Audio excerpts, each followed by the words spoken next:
Hello friends, இன்னைக்கு நம்ம என்ன படம் பார்க்க போறோம்னா மலையாளத்துல வெளியான பரதநாட்டியம் 2 மோகினியாட்டம் படத்தோட ரிவ்யூ தான் இந்த வீடியோல பார்க்க போறோம்.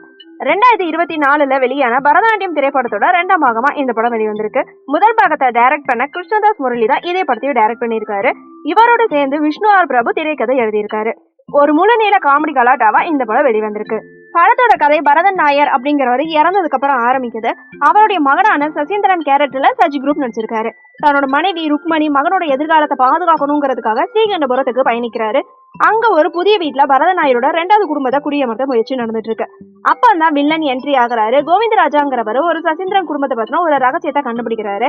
அதை வச்சு சசீந்திரோட குடும்பத்தை மிரட்டி லட்சக்கணக்கில் பணம் கேட்டு பிளாக்மெயிலும் பண்றாரு. அவரை சமாளிக்க முடியாத அந்த சசீந்திரோட குடும்பம் ஆத்திரத்துல அவரை அடிக்கிறாங்க. முதல் பாதி ஃபுல்லாவே அந்த ரகசியத்தை சுத்தியும் அந்த பிளாக்மெயில் செய்யற கோவிந்தராஜாவை சமாளிக்கிற காட்சிகளுமா நகர்ந்துட்டு போகுது. எதிர்பாராத விதமா ஒரு கட்டத்துல கோவிந்தராஜா இறந்து போறாரு. இது சசீந்திரனுக்கு தெரிய வந்ததுக்கு அப்புறம் தன்னோட குடும்பத்தை காப்பாற்றணும் அப்படின்னு அந்த உடம்ப மறைக்கணும் அப்படின்னு முயற்சி பண்றாரு. ஆனா கோவிந்தராஜோட உறவுக்கார பையனான சுபாஷ் தன்னோட மாமாவை காணோம் அப்படின்னு தேட ஆரம்பிக்கிறான். ஒரு கட்டத்துல சசீந்திரன் குடும்பத்து மேல அவனுக்கு சந்தேகம் வருது. அதனால அவங்கள பின்தொடர்ந்தே போயிட்டு இருக்கான். இதனால சடலத்தை வெளியே கொண்டு வர முடியாம வீட்டுக்குள்ளேயே மறைச்சு வைக்க வேண்டிய ஒரு இக்கட்டான சூழ்நிலையில சசீந்திரன் குடும்பத்துக்கு ஏற்படுது. அந்த ஒரு இக்கட்டான சுச்சுவேஷனை இயக்குனர் கொஞ்சம் நகைச்சுவையா கொண்டு போயிருக்காரு. 2ஆம் பாதியில படம் இன்னும் கொஞ்சம் விறுவிறுப்பா ரோலர் கோஸ்டர் ரைடு மாதிரி போகுது. வீட்டுல இருக்கிற சடலத்தை எப்படி மறைச்சாங்க, சுபாஷோட சந்தேகத்துல இருந்து தப்பிச்சாங்களா இல்லையா அப்படிங்கறதான் படத்தோட மீதி கதையா காட்டப்படுது.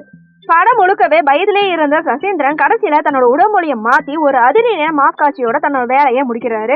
கடைசியில கொலையை மறைச்சதுக்கு அப்புறம் குடும்ப உறுப்பினர்கள் எல்லாமே ஒரு வாட்ஸ்அப் குரூப்ல தம்ஸ் அப் செஞ்சுட்டு ஃபா அப்படிங்கிற ட்ரெண்டிங் சவுண்டை பயன்படுத்தினது அல்டிமேட் ஐடியானே சொல்லலாம். சசி குரூப் சசீந்திரன் கேரக்டர்ல படம் முழுக்கவே குடும்பத்தை காப்பாற்ற போராடுற ஒரு அப்பாவியா மிரட்டி இருக்காரு.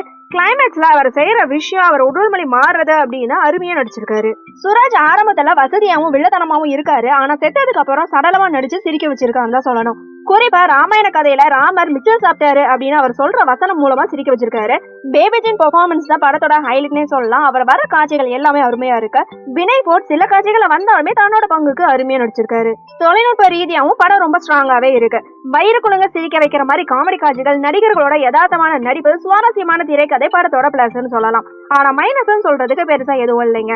ஆக மொத்தத்துல பரதநாட்டியம் 2 மோகினியாட்டம் எப்படி இருக்குன்னு கேட்டீங்கன்னா காமெடி என்டர்டைன்மெண்ட் மூவினே சொல்லலாம். ஃபேமிலியோட உட்காந்து ஜாலியா சிரிச்சுட்டே ஒரு படம் பார்க்கணும்னு நினைச்சீங்கன்னா இந்த படத்தை மிஸ் பண்ணாம பாருங்க. ரொம்ப காமெடியாவே இருக்கு.